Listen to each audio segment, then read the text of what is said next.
Welcome government officers. நம்ம ப்ரொஃபஸருக்கான ஒரு notification பற்றி தான் இந்த வீடியோவில் டீட்டெயிலாக பார்க்க போகிறோம். இப்போ தான் நம்ம சேனலுக்கு நீங்கள் ஃபஸ்ட் டைம் வரவங்களா இருந்தால் நம்ம சேனலை சப்ஸ்கிரைப் பண்ணி வச்சுக்கோங்க. அப்போ தான் ஜாப் ரிலேட்டடாக நம்ம போகிற நோட்டிஃபிகேஷன் உங்களால் ஈஸியாக பார்க்க முடியும். மறக்காமல் இந்த வீடியோக்கு ஒரு லைக் பண்ணுங்கள். அப்போ தான் அடுத்தடுத்து வீடியோ பண்ணுறதுக்கு எனக்கு ஒரு மோட்டிவேஷனாக இருக்கும்.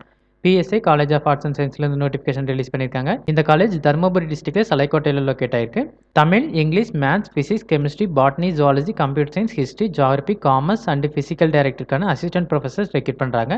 இதுக்கான குவாலிஃபிகேஷன் நீங்கள் பிஜியோட எம்ஃபில் கம்ப்ளீட் பண்ணியிருக்கலாம். அப்படி இல்லைன்னா நெட்டு செட்டு பாஸ் பண்ணியிருக்கலாம். இல்லைனா நீங்கள் பிஹெச்டி முடிச்சிருந்தாலுமே இந்த போஸ்ட்டுக்கு அப்ளை பண்ணலாம். இமெயில் ஐடி கொடுத்துருக்காங்க. நீங்கள் அப்ளை பண்ணுறதுக்கு இன்ட்ரெஸ்டடாக இருந்தால் இமெயில் ஐடி வழியாக உங்களோட ரெசியூமை சென்ட் பண்ணுங்கள். உங்களுக்கு ஏதாவது டவுட் இருந்தால் கான்டாக்ட் நம்பரும் கொடுத்துருக்காங்க. நீங்கள் டேரெக்டாகவும் கான்டாக்ட் பண்ணி பாருங்கள். ப்ரொஃபஸர் ஆகணும்னு இன்ட்ரெஸ்டோடு இருக்கிறவங்க எல்லாருக்கும் இந்த வீடியோ யூஸ்ஃபுல்லாக இருக்கும்னு நினைக்கிறேன். இந்த வீடியோ பிடிச்சிருந்துச்சுன்னா லைக் பண்ணுங்கள். ப்ரொஃபஸர் ஆகணும்னு நினச்சிட்டு இருக்கவங்க ஃப்ரெண்ட்ஸ்க்கும் இந்த வீடியோ ஷேர் பண்ணுங்கள். இந்த நோட்டிஃபிகேஷன் ரிலேட்டடாக வேறு ஏதாவது டவுட் இருந்தால் கமெண்ட் செக்ஷனில் கேளுங்க. மறக்காமல் சப்ஸ்கிரைப் பண்ணுங்கள். தேங்க்யூ.